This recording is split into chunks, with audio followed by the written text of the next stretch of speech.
Hey guys, what is up? It is me, Pagey, here once again with another video on DC TV, the Arrowverse, the CWverse, whichever way you want to put it.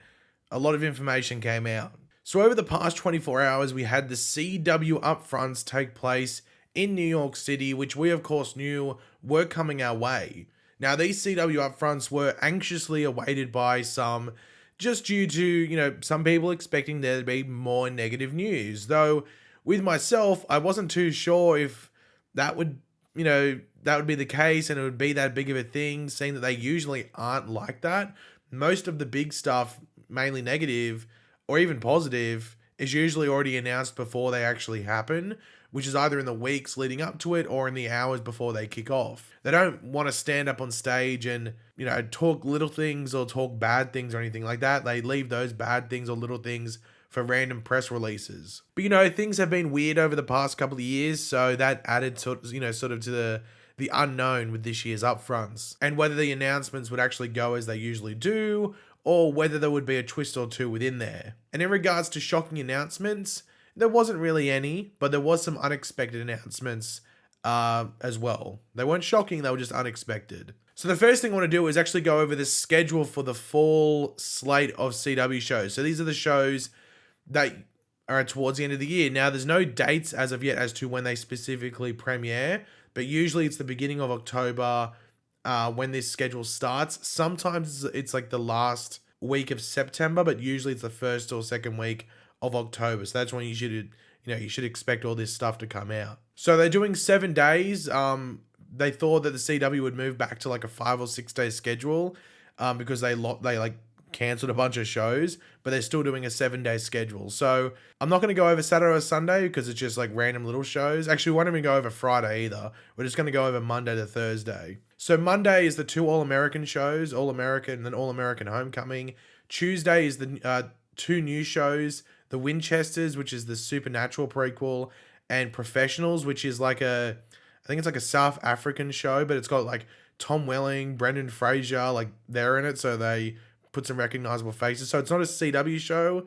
It's a CW show that they acquired, if that makes sense. Wednesday, we have DC Stargirl on a new night. Wednesday, usually it was on a Tuesday in its previous 2 seasons, and it's paired up with Kung Fu afterwards. Then we have Walker and Walker Independence on Thursday. So the 2 Walker shows, and Walker Independence is the new one that's led by Catherine McNamara, who you would know as Mia Queen from Arrow, and I guess Armageddon as well. So you might be sitting there going well, hold on, that schedule looks a bit weird and feels a bit weird. Only Stargirl, that's the only DC show there, and it's delayed to October instead of coming out in the next month or 2 from now, like the rest of the summer shows like usual. Stargirl season 1 premiered, I think, end of May, and I think season 2 was end of June or beginning of July or something. And this move to October actually shows a lot of good faith in Stargirl by the CW, because if they did not have any faith in the show, it would be dumped in late June or early July, like it usually did when it came out. Because obviously then the October after that, they'd want to premiere all their other shows. But they are delaying the release of Stargirl Season 3 to put it in the more prestigious fall schedule alongside all those other shows that, the CW renewed. And also it's on a Wednesday night now, which is where The Flash is at the moment. So where The Flash is at the moment, you'd sit down on a Wednesday night to watch it. When we get to October, Stargirl Season 3 is going to be on. But you might be sitting there going, okay, well, you just mentioned The Flash, so what about The Flash? Where's that? Where's Superman and Lois and even Gotham Knights? That's another new show that's coming to the CW next season. Well, they've all been delayed or at least put in the early 2023 premiere slot. So January, pretty much. You'd probably say middle, maybe second last week of January, something like that. That's when they should premiere.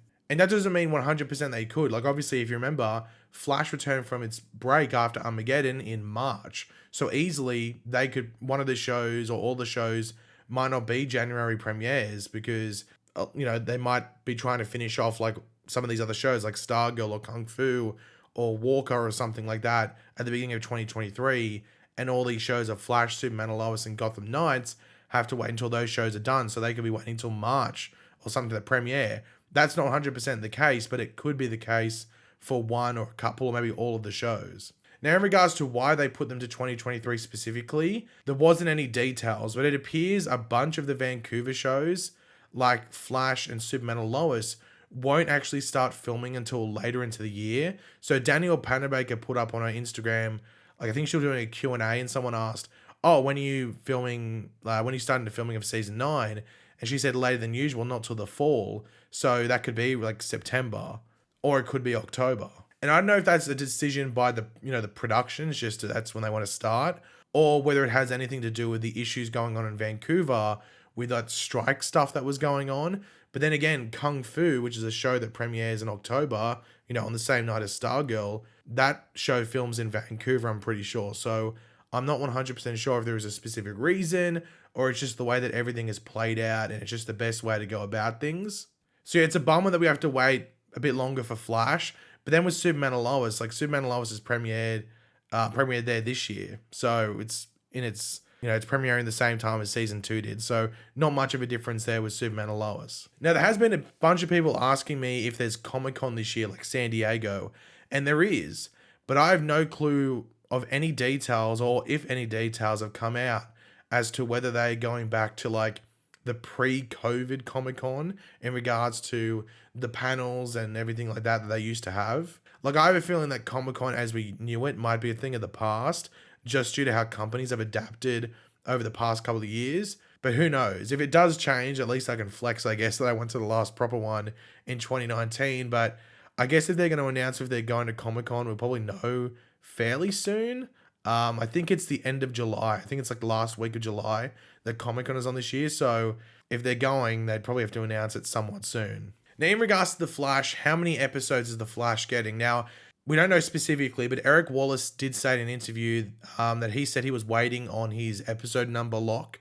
So I think he estimated like it could be 16, but it could be more, it could be less. Like we know that the rumored Grant Gustin contract that he signed for season 9 was for 15 episodes, but that was just for him. So there could be 16, 17, 18, maybe 20. It's just that he'll only be in 15 of those episodes if those contract details were correct. Now, one of the only like real big announcements from the CW upfronts, actually, it was actually before, it was in like the hour or two leading up to the actual upfronts, is that they announced that Riverdale season 7 will be its final season. So it's ending, not cancelled. Some people, obviously it's, clickbait, but it's ending. So it's not like in the Legends of Batwoman pile where they were cancelled. Riverdale's getting a proper ending, a proper season 7, which did anger some people that Legends and stuff like that weren't given that opportunity.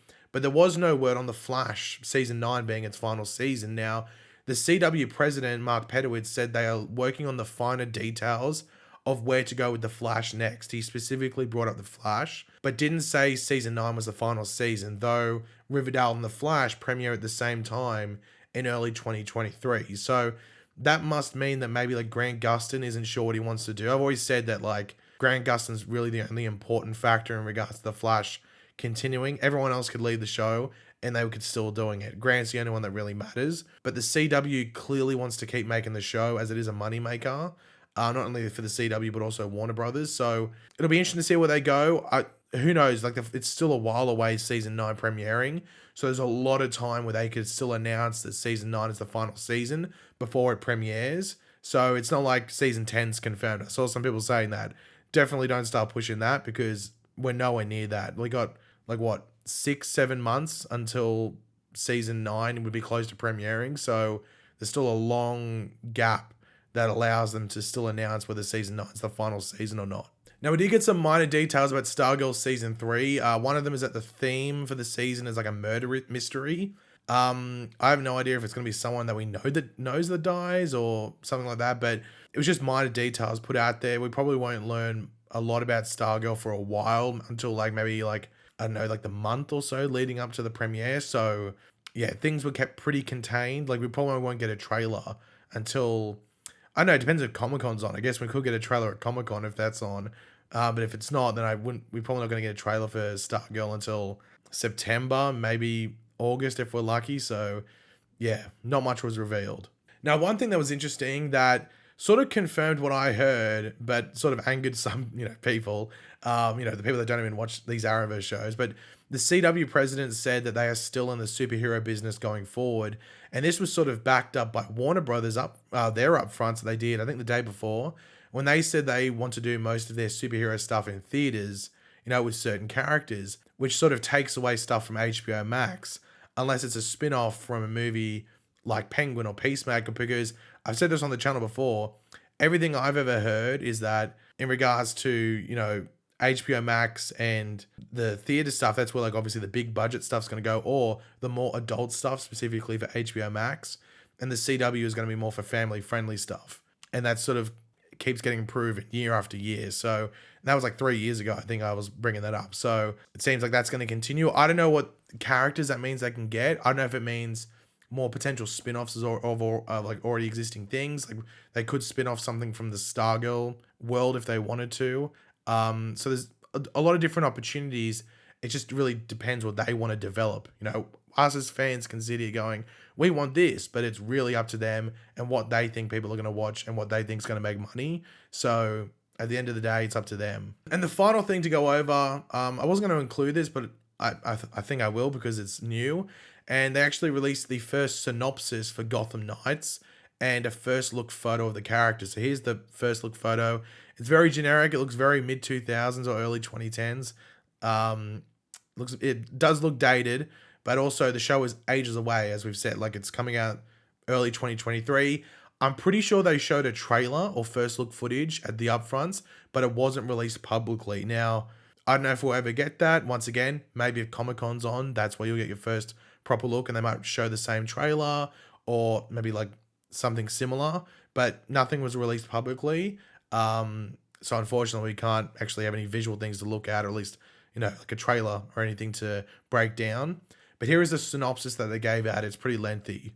Batman is dead and a powder keg has ignited Gotham City without the Dark Knight to protect it. In the wake of Bruce Wayne's murder, his adopted son, Turner Hayes, is framed for killing the Caped Crusader along with the children of some of Batman's enemies, Duella, an unpredictable fighter, and Skilled Faith, who was born in Arkham Asylum and abandoned by her father.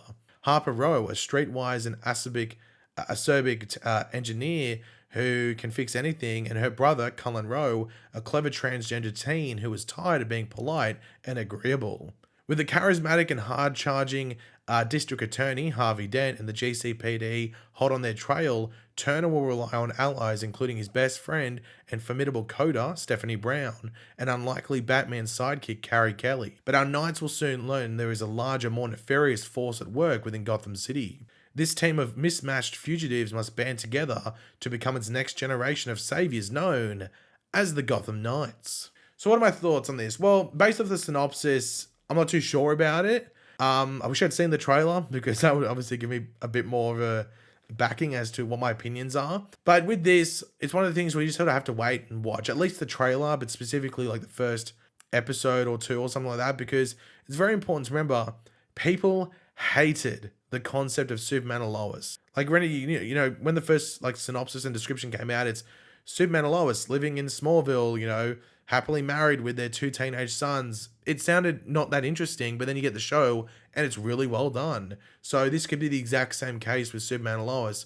You just have to wait until you get to see what they are trying to do. So maybe Gotham Knights is similar to what Superman and Lois was in regards to the initial reactions to the show and the concept, and then what we actually got, which was people reacted in a much better way, if that's the best way to put it. So yeah, I'm not going to make any judgments now. I'm not overly excited for Gotham Knights, but at the same time, it's not like I'm like 100% against it. I'm definitely going to give it a go because you never know. Like it could be cool, and like a lot of these characters are new to live action, so I'm interested to see what the takes on them are. But yeah, guys, thanks for watching. That's it to go over. Hopefully you enjoyed the video. If you did, it'd be awesome if you could drop a like and show support.